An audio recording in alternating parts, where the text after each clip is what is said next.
Good morning, everybody, and welcome to my class again.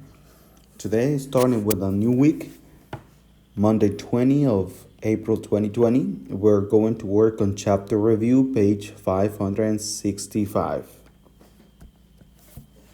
The exercises we're going to solve are 3, 4, 7, 9, 11, 12, 15, 16, 17, and 18. So get your book, notebook, and pencil, and copy the information I will explain right now. Okay, let's go through the first two exercises. The instruction is, tell whether the two figures are congruent, similar, or neither. Okay, so let's try to solve this situation. With the first exercise, as you can see here, we have two figures that are basically the same type of figure, so we have the same shape. But do we have the same size? Obviously not. So in this case, these two figures are just similar. But obviously they're not congruent. Don't forget, to have them congruent, they must have the same shape and the same size. Okay, if we go to exercise number 4, here you can see these two figures, figure number 1 and figure number 2. And obviously here you can see that they have the same shape, right? And also you can see they have the same size, although they are upside down, but the same shape and the same size. So obviously they are congruent.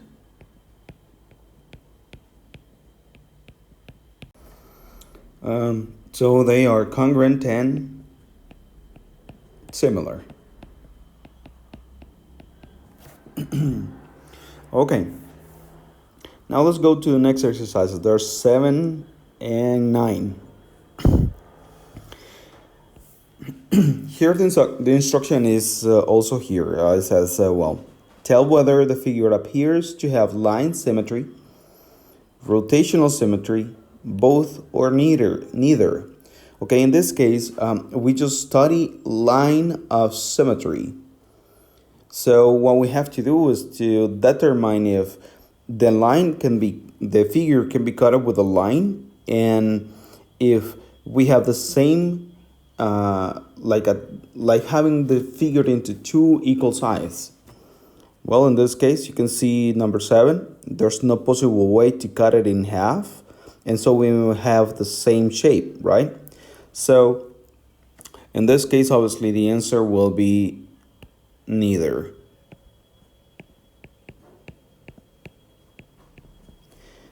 It doesn't have any line of symmetry, and it doesn't have any rotational symmetry, or both or neither. Like I said, we just study line of symmetry, and obviously this figure has none. But if we go to figure number 9, well, you can easily determine that this figure has a line of symmetry, obviously here, right? So then if you draw a line of symmetry right here, you can see that this figure will have two equal sides, two equal halves, half number 1 and half number 2. So this is what we call line of symmetry. Okay, let's move to the next ones. Now we go for exercise number 12, number 11, 12, and let's go through it. Tell whether the rays of the circles show 1/4, 1/2, or 3/4, or a full turn. Okay, remember we have turns in two different ways. We may turn the figure to the right or to the left, and it may go like only 1/4. It can have a full turn, a half turn, or a 3/4 turn. So let's determine with us. I give you the answers already, but as you see here, it's only 1/4, because if we divide the whole figure into 4 sides, obviously each one part is 1/4. So then 1/4, 1/4, 1/4, and 1/4, we have 4/4. Fine, right? So then tell me, how many fourths did this right turn? Obviously just one. Your answer is 1/4. Now, what about number 12? Remember, one of the options is a full turn. So if you can see that this figure moves around the circle, the whole thing, right? I'm sorry for my circle. I'm not using a compass. Obviously, I don't have a perfect circle. But then here you analyze that this figure make a full turn.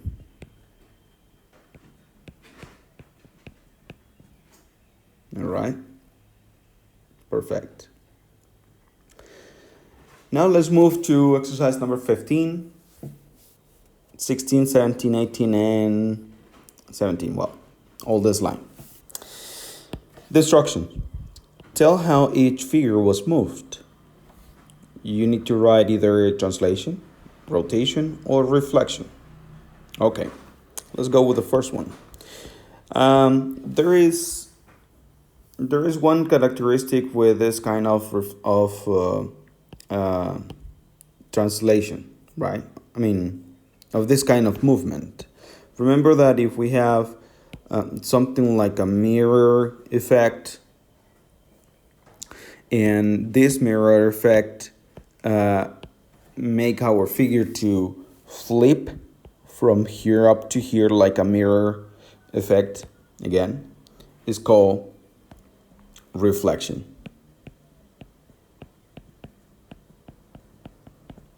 It's when you look at yourself in the mirror, you're looking exact to the inverse view. If we move to exercise number 16, well, notice please this corner and this corner. As you see, it's the same corner we have here and the same corner we have here. So apparently this figure was just moved. It was just moved here, right? It didn't turn, it didn't flip. So in this case, this is just a translation. Remember, translation is to move an object or an image in this case just in a straight path. And this figure was moved like this, right?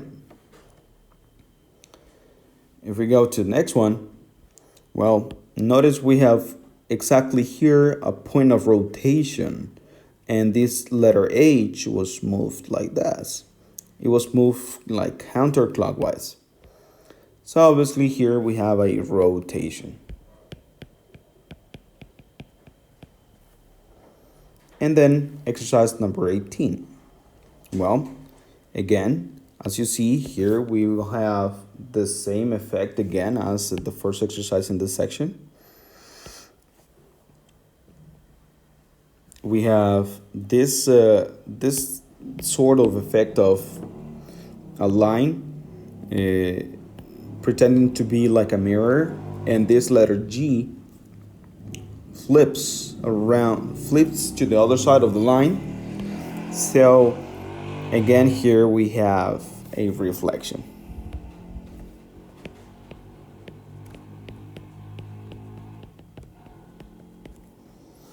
Okay, well, with this, we'll finish our chapter review. I need you please to copy this information in your notebook, and I'll wait for you in the next class.